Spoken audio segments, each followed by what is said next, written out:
Well, my name's Zach Royer. I'm a certified field investigator with Kahuna Research Group, also a section state director with MUFON, Washington, and just a curious researcher that I want to talk about a possible Bigfoot encounter I had right at this location back in 2011. I think it was about January 2011, so about 8 years ago today. I think it was a Bigfoot encounter because I didn't actually see him, I just heard him, and then a rock, at the very end, a rock came flying out of the woods.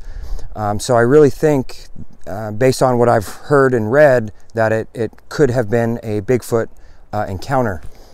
I'm here at Tamanowas Rock, also known as Big Rock, in Chimacum, Washington.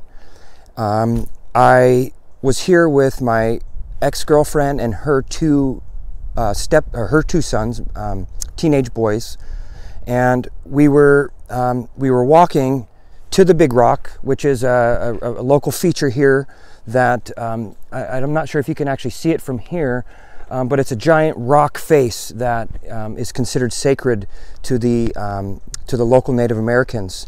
This is Native American land. They maintain this land, the Esclallam tribe. And so back in January 2011, we were here for a hike, and we were coming in from the parking lot, which is down that way a bit. We were walking on this trail here, and we heard some loud footsteps off to the woods just beyond the tree line. So you've got some blackberry bushes here and some smaller bushes, but then you have a tree line back there. And whatever it was, we were hearing footsteps that were keeping track with us as we were coming here. And at first I didn't think Bigfoot. I thought a deer or a person kind of messing with us. And as we were coming in, we heard it. We went to the rock. We didn't think anything else of it. But as we were leaving, we heard it again, and it startled us a little bit more because at that point it felt like someone had been either watching or waiting for us. So then we got a little spooked when we started hearing these loud footsteps, which were really keeping pace with us, you know, boom, boom, boom. So we started running. We just got scared and booked, and whatever it was started running with us along in the woods. You couldn't see it, and it was about maybe 4 o'clock, almost dark time, so you know, it wasn't as bright as it is now. It's about 11 o'clock a.m. now. Anyways, it was keeping pace with us, running with us, and as soon as we got back to our truck, a rock came out of the woods. It made this whizzing sound and hit the truck right between Grace and Frisco. And I was driving, so I was on the other side of the car with Josiah. And yeah, that was basically what I feel was a Bigfoot encounter. So I have just had that in the back of my mind for a long time. I've always kind of wanted to know more, and so here I am on location today, and I hope to learn what I can. I am standing here with renowned researcher, Bigfoot researcher, Ronald J. Morehead, author of the Quantum Bigfoot and Voices in the Wilderness. Voices in the Wilderness. Since reading about him and his book, I thought it would be fitting to ask him if he would be so kind to join me here where I had a Bigfoot encounter back in 2011.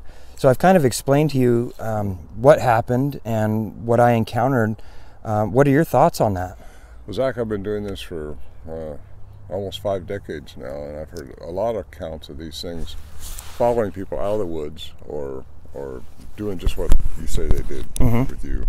If that was a Bigfoot, which you kind of assume it does, because nothing else can do those heavy footprints, heavy foot stomps, I guess is what you call it. So anyway, it's not surprising. They toy with people like that to see what you're going to do sometimes. Throwing the rock, though, at the end, it was quite interesting because they only throw rocks when they don't want you around that area. So something didn't want you there. It might have been because it was a little involved. It might have been because you got too close to something that they didn't want you to get close to. Now, there were 2 teenage boys that were with me, my girlfriend and her 2 sons. Do you think maybe the presence of those younger individuals may have stirred up something like that? Like, have you ever known a group of campers or hikers with children to have an encounter, or is it always with adults? Not so much. It's usually with adults. Okay. Sometimes just with one person. When one person's alone, you'll have those things happen.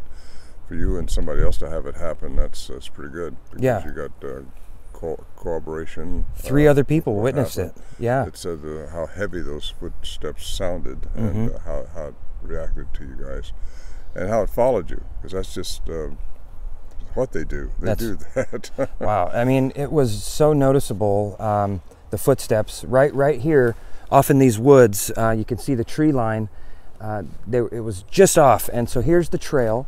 And what basically happened is we were walking on the trail there, and just off the side we heard this loud steps stomping, and that was the most noticeable part of the encounter. Besides the rock whizzing, the loud stomping just didn't seem like a deer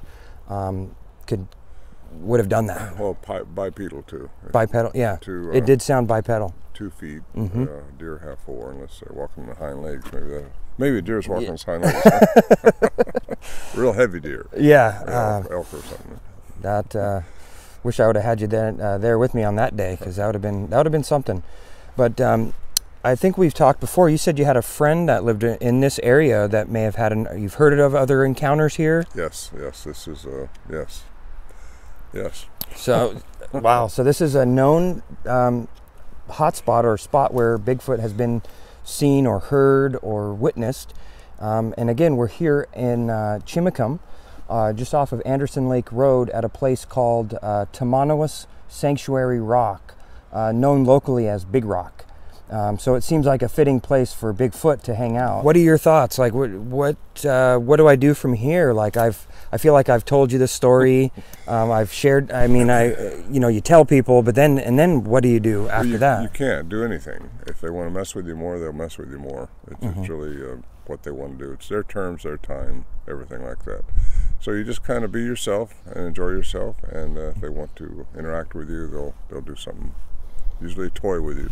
Okay. Like that to start with. If you hear some big bangs on a tree or something, that's kind of a notice. If you know it's not somebody messing with you, and that's what you got to always think about: somebody messing with you, because this is a trail which other people use. Right. That was my first thought. Yeah. But when it's heavy like that, and I know what you mean by that, because I've had that by me next to me, and it's just concerning. That what is that? And so I explain a lot of that stuff in my book.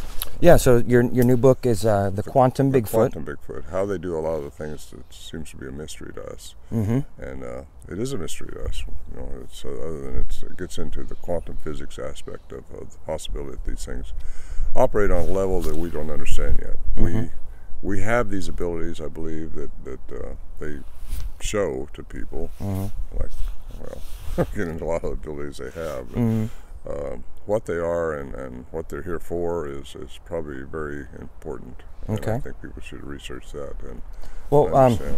Where can people find your book at? Amazon. Your book's on Amazon. Amazon or my website, ronmorehead.com. Okay, so Amazon.com. It's called The Quantum Bigfoot by Ronald J. Morehead, and you can also find it at ronmorehead.com, Ron's personal website. My first book it's my story, and it's called Voices in the Wilderness. It's also on Amazon. Okay. It comes with a CD, so when you get to the context of the sound I'm talking about, you can hear the actual sound, which, by the way, have been studied by professors and by professionals for over 40 years now. So it's quite compelling. It should be anyway, worldwide known to be accepted anyway by most people. These things, whatever they are, at least the ones I encountered that I recorded, have a spoken language, not like a dolphin, not like a whale.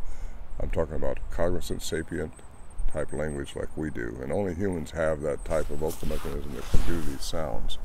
So my theory goes into they are part human, and so I think DNA will show that out. They're not all the same. What do I think they are? Is that what your question was? Yeah. What do you think they are? Hybrid. Part human, part something else, but I think there's a alien component to them, probably a UFO type situation, which gets into ancient texts again, and to Greek mythology, quite a bit of that. I think you got to put it all together to try to get a picture. That's what I've been doing for close to 50 years now. Wow. So, and you can really read about his extensive research in his new book, The Quantum Bigfoot. I also recommend checking out his first book, which was called Voices in the Wilderness. It comes with a CD. Yeah, an audio CD of actual recordings that have been analyzed by professionals and audio engineers, and they conclude that it's just humans are unable to replicate these sounds. So I recommend you, if you've had a Bigfoot encounter, go to ronmorehead.com or look him up on Facebook and tell him your story, and maybe he can, with his research, a lot of these mysteries can be cleared up, which is why we're here today. So I mean, I just want to know. Too. We're here to eat lunch. We're here to eat lunch. So thank you again for taking the time to meet me here. Well, thanks, and appreciate knowing you. And appreciate being here. Yeah, thank you. This is a real special day and special spot. Again, this is a sacred site to the local Native Americans. It's known as Tamanowas Sanctuary Rock. And so, another question that just came to mind is, are Bigfoot or similar type of creatures, is there a connection between sacred sites that you've heard about or researched throughout your... I think it's because they're not frequented that often, and maybe the ancient sites have more of a spiritual connection that us humans don't. Right. I say humans. Native Americans are humans. Yeah. No, it just seems like they are tuned into the earth. Native Americans are, and the earth that they have, this is their property. There's a vibrational frequency that goes on with the earth. There's a vibrational frequency that goes on with people. And when you can get that vibrational frequency in sync, I think there's more of an aptitude of communication and connection with these things. And I think that's probably what you did that day. You and your girlfriend, if they were sensing that, or if they felt that, because they're in vibration with the earth, I think. And that's why a lot of encounters happen at night, because our vibrational frequency, when you stop thinking, stop analyzing things, our frequency goes down and just couples right in. And you're out here in nature, and when you're with nature, you can become one with nature, and I think Native Americans were more than we are out here and running around thinking about stuff. And just stop thinking and just be. And I think you'll have a better chance that way. Excellent. Well, thank you. And so like I said, if you've had an encounter or anything, leave a comment or get in touch, and we'd like to hear more of that story. So thanks again, Ron. Thank you.